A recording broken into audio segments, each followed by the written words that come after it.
Welcome to Libat Urus PACU, Mr. Siva, and thank you for joining us. Thank you so much for having me, Ms. Aida. Mr. Siva, how resilient is our investment promotional strategies? Well, let me first highlight our investment promotion strategy in general. Okay. Now, MIDA or Malaysia has been always positioning itself as a high-tech hub for manufacturing sector as well as R&D activities, as well as global operation hub. Yeah. So, in that sense, I think we are differentiating ourselves vis-a-vis other competing countries within the region. Not only that we want to attract the right kind of investments into Malaysia in terms of FDI, but we also want to ensure that we are able to transform the domestic investment landscape. So our primary role is not only to attract FDI but also to attract domestic investment. And if we were to look at our investment strategies over the years, and I think we have been very agile and we have always adapted to the various dynamics of the economy. For example, way back in the 1960s, our strategy was to attract investments to to reduce Import the substitution. import substitution. Yeah? And at the same time, we also wanted to reduce the high unemployment rate. And that was a strategy then. Then 10 years later, we were attracting export-oriented industries. And as you know very well, we were promoting free industrial zones, free trade zones and whatnot. And we attracted quite a number of export-oriented foreign companies. And at the same time, we were also very much into labor-intensive operation because the unemployment rate was very high in the 1970s. Then in the 1980s, we were now targeting what we call catalytic industries, am I right? Yeah. Such as heavy industries as well as automotive industries, because these are industries which I would say cut across almost every other industries in Malaysia. But in the 1990s, you would have noticed that actually we were, for the very first time, I think MIDA as well as Malaysia was very mindful in terms of the type of projects that we want to attract to Malaysia. Yes. That was a time when we defined what is high-tech, and we were quite selective, and we came up with all these terminologies such as R&D, Science and Technology Index, MTS Index. The reason for that is that we wanted to ensure that we are at a stage where we can now choose the type of investment that we need to attract into Malaysia. So we were selective in that sense. We want to ensure that the investment that comes in actually is of high-tech and high value added in nature. And in fact, there was a time when Malaysia revamped the whole incentive scheme under the Promotion of Investment Act. In fact, it was also the time when the government realized that standard incentive scheme is no longer available for us to actually attract the right kind of investment. So we were looking at some other countries in the region, and then we said that actually we need to go with customized kind of incentives, whereby we are able to negotiate with investors and then tell them that, okay, we are able to provide the incentive over and above which is already provided under the Promotion of Investment Act. And therefore, it was again MIDA taking the lead together with MITI. We went to the cabinet and we told that, why don't we provide what we call customized incentive package, based on the needs of the projects that we are targeting. And that's how the customized incentive package was actually born. Okay. And therefore, since 1990s, I would say until today, I think we have been very selective, and of course now we are talking about looking at projects in the space of digital economy, e-commerce, as well as mega trends. So today, our strategy has been very, very different compared to over the last 5 decades. Today, the first question that we ask on whenever we meet companies is that how computerized or how digitalized is their operation when they set up the operation in Malaysia. We are looking at whether is it smart enough, is their factory is actually smart and fully automated. So we are looking at whether the company is able to deploy Industry 4.0 technologies. So Mr. Siva, you've talked quite at length about this attraction that Malaysia has. So what are they?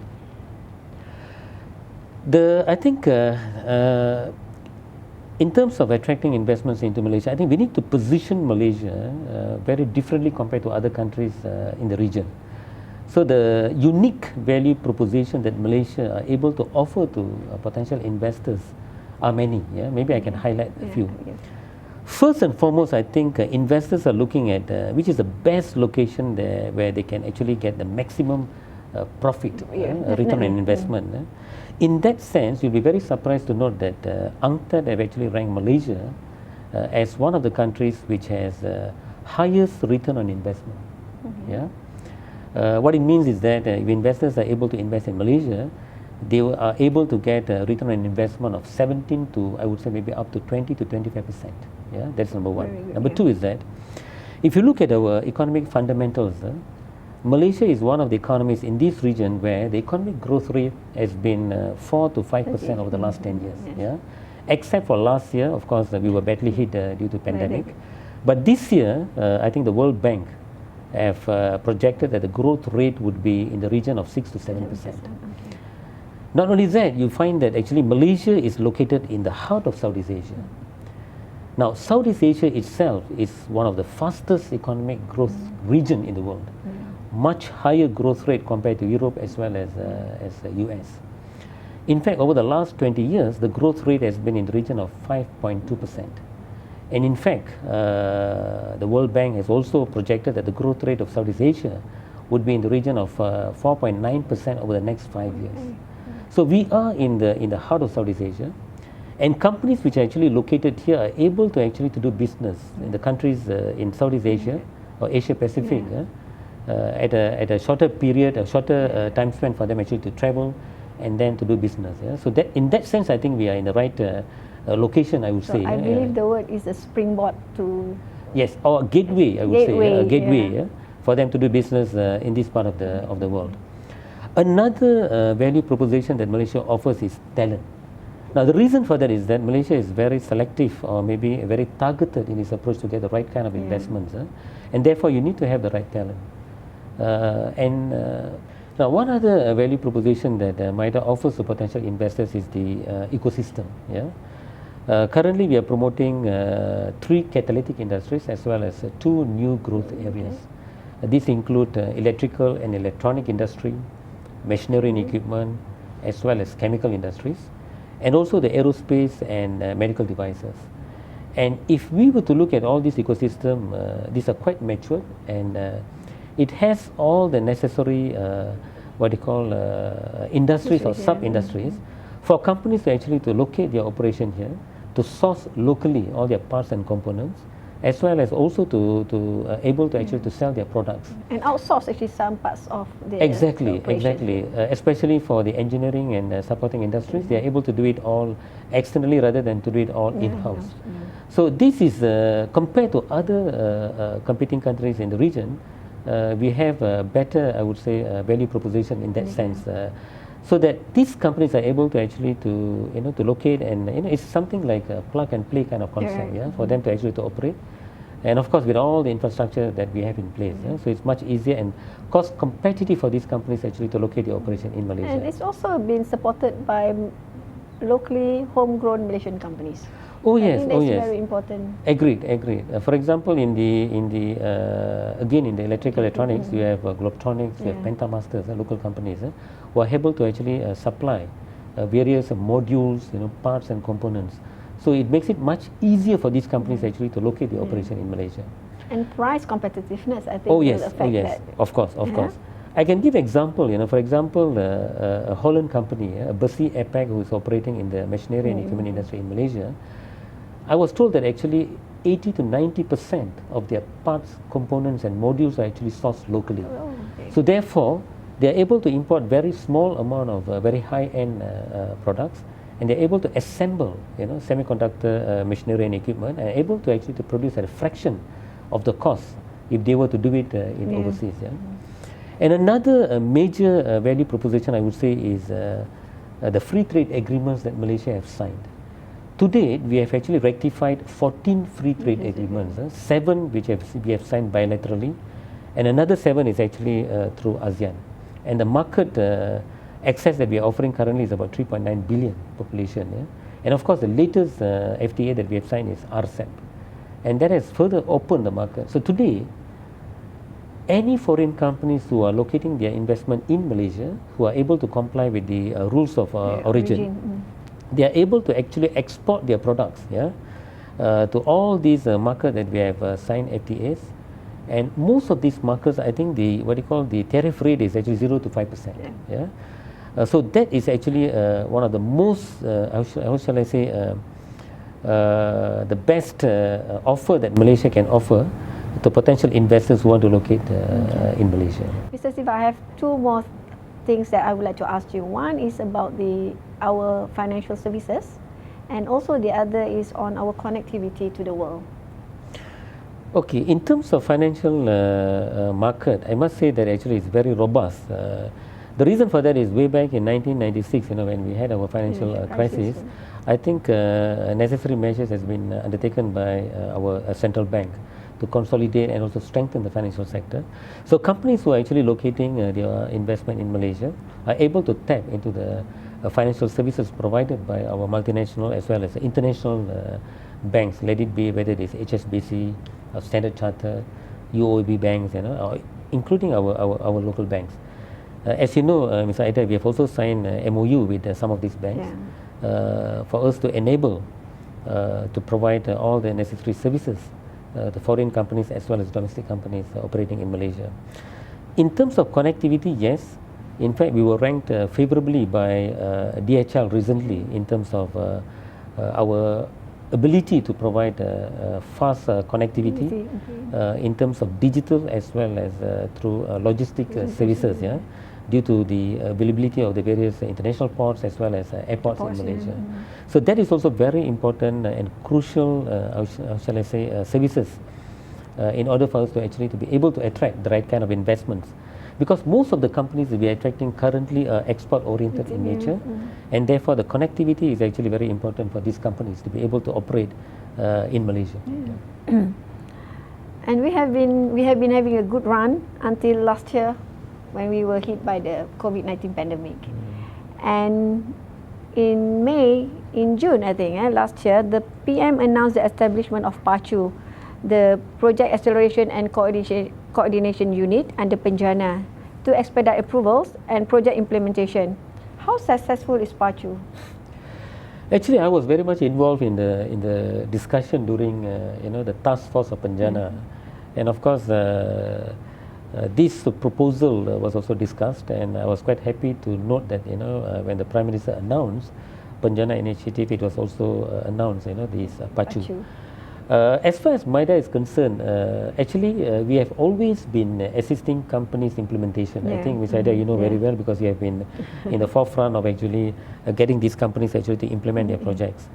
But PACU is quite unique because compared to in the past, PACU is more proactive in the sense that we want to ensure that each and every project that MIDA approves in that particular year are being monitored, and we are able to provide the necessary assistance for the implementation of these projects. So generally, currently, if I can recall, I think the investment, the data that is provided is about, I think, 70 to maybe 85% of these projects actually get implemented. Yeah, within a year. Within 12 a year. months, Exactly. So what we want to see through PACU is that if possible up to 95, more than 95 projects, percent of the projects that we approve in a year gets implemented. So in that sense, I'm quite happy, based on the performance of PACU over the last 1 year. We are tracking all those projects that we have approved in the year 2019, 2020, as well as 2021. So we are working, and this is a system whereby the companies that we approve, they can online, they can actually go into the system and they can now update their status, and at the same time they can also highlight what are the issues that they are facing. So they are accessed anywhere actually. Exactly, at any time, so it's real time. So in that sense, I think it is. I'm happy to look at the performance and also the progress of PACU, and I think in the coming months and years, we can see a better implementation rate, I would say. And I think I'm happy we are working very closely with all the stakeholders, especially the local authorities as well as the state governments, and also the state investment. Services providers also. Yes. The TNB, I think the customs, immigrations, and so on and so forth. So in that sense, I think I'm very happy, and it will be a game changer, I would say, in terms of helping companies that we approve in the implementation of the projects. And Early this year also, we has established the Business Traveller Centre, the BTC. I think you are also very, very much involved in that. Can you, many has complimented this effort. Can you share, the story behind this? Now, way back in September last year, MIDA together with Tan Sri Jamila, she's the health advisor to the government. So there was a joint paper presented by both of us at the Economic Action Council, and then later to the Security Council, and of course to the Cabinet. Now, the major purpose of this paper was that to allow for business travellers to enter and then to do business during pandemic. So it was well received by the Cabinet, and it consists of three components. Yeah? The first is actually to set up a one-stop committee to evaluate the applications by business travellers. So that is number one. Number two is that to have a business launch at the Kuala Lumpur International Airport to allow these what we call short-term business travellers to enter, and also to undertake a PCR test at Kuala Lumpur International Airport, yeah, so that they can have the result within 3 hours. Yeah?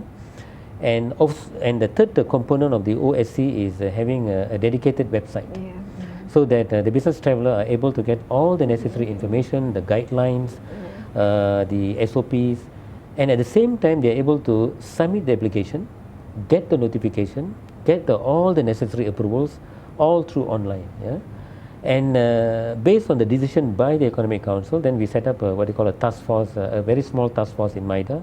So today, I'm happy to say that it has been launched successfully by our minister, and today we have through the OSC we have evaluated close to I think 9,000 long-term business travellers and about 400 short-term business travellers. Now the long-term business travellers are those businessmen already here, yeah, those people who have what they call long-term employment pass. So nothing changed. Okay. Yeah? Only changes is that in terms of approval of the application, now it is done within 3 working days. But the short-term business travellers are totally new group of people. Yeah? In the past, they are not able to enter, but now they can use this OSC. So who are they? We are talking about potential investors whom MIDA has been dealing with, or even existing companies who want to do joint ventures, yeah? Or even banks. They may have their leads whom they want to invite them to come. So they can come now. Number two is actually we are talking about existing companies, chairman, board members, what they call their associates. Yeah? So they can come now. Yeah? Number three is technical people who are here to actually to install machinery and equipment and provide technical services. And finally, customers of existing companies. Yeah? They could be existing company, they want to produce a product, but they need their customers to come here to verify their products and equipment or whatever. Now, short-term business travellers are here for a period of 14 days maximum, yeah, not more than 14 days. So today, these business travellers are allowed to enter, of course with strict SOP, and they are now allowed to be exempted from quarantine. Yeah? So the beauty of OSC and BTC is that no other countries around the globe have these kind of facilities which allow for business travellers to come in, short-term business travellers, whereby they are exempted from quarantine. Yeah? So we are the only country which allow business travellers to come in. Yeah? And this is actually unilateral in nature, meaning it is not bilateral. Yeah? The reciprocity green lane that is that we had with Singapore, for example, that is actually based on G2G arrangement. But OSC and BTC is actually unilateral. So what it means is that we allow for foreign business travellers to come in, despite the fact that our business travellers would not be given the same kind of treatment when they enter the country. Yeah. But the only problem that we face today is that even though business travellers are able to come, but when they return back, they are subject to quarantine at their home country. Yeah? But despite this downside, I'm happy to inform you, Ms. Aida, that of those 400 short-term business travellers that have entered, we have facilitated investments worth 115 billion ringgit Malaysia. So it is a game changer in that sense. Yeah? So I believe that in the coming weeks and months, we can really revive the economy. And now we are doing a massive promotion exercise. I have been talking to almost every other chambers, foreign chambers, industry association, banks, and providing the necessary information so that they can then promote this OSC and BTC to the potential investors to come in. So in that sense, I believe BTC is a game changer. and actually we can revive the economy at a shorter span of period. And with challenges come opportunities. Yeah. Agreed. Yeah. And we foresee that in future there is a possibility that we may want to set up the similar kind of setup at maybe in Johor as well as in Penang.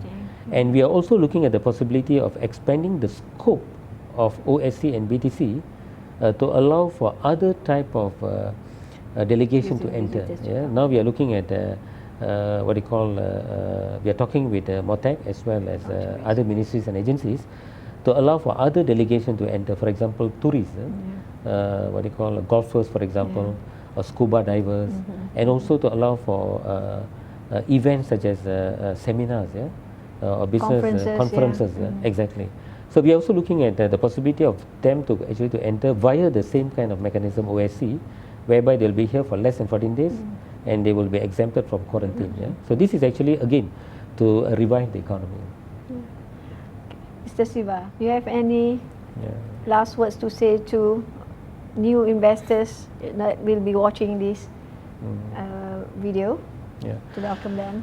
You see, whenever I talk to potential investors, let it be in an open forum or one-to-one, I always tell them, you see, I'm being a civil servant, I'm being from MIDA, generally, I tend to be biased, am I right? So we always say the good things about Malaysia and whatnot. At the end of my presentation, I tell them, talk to those investors who are already operating in Malaysia. To German companies, I tell them, talk to the German companies who have been here. They will tell you the whole story. They will tell you the good, the bad of doing business in Malaysia. And they will also tell you why they are still here, why they are still expanding and reinvesting in Malaysia, why they have not packed their bags and they have left Malaysia. So therefore, you will be very surprised to know that they are very happy here in Malaysia. They are happy that MIDA is always there to actually to hear and as well as to provide all the necessary guidance and support. And I think over the last 30 or 50 years that we have been in existence, we have always been together with the investor, am I right? Yes, So we are able to actually to provide all the necessary assistance. We are not perfect, no doubt. We are not able to solve all their problems, but I think we are always there, and try to tackle their problems then and there. During COVID period is one example that I think we were there. They are always, they are very thankful that MIDA is always there to assist them and to provide all the necessary assistance. So in that sense, I think we are doing. I believe that we are doing a very good job, and we will continue to provide our assistance and our service to new companies as well as existing companies who are operating in Malaysia. Thank you, Mr. Siva. Thank you so much, Ms. Aida, for having me. Thank you very much. We have come to the end of our Libat Urus PACU with Mr. Siva. With that, thank you for watching and have a nice day. Mr. Siva? Malaysia, your profit center in Asia.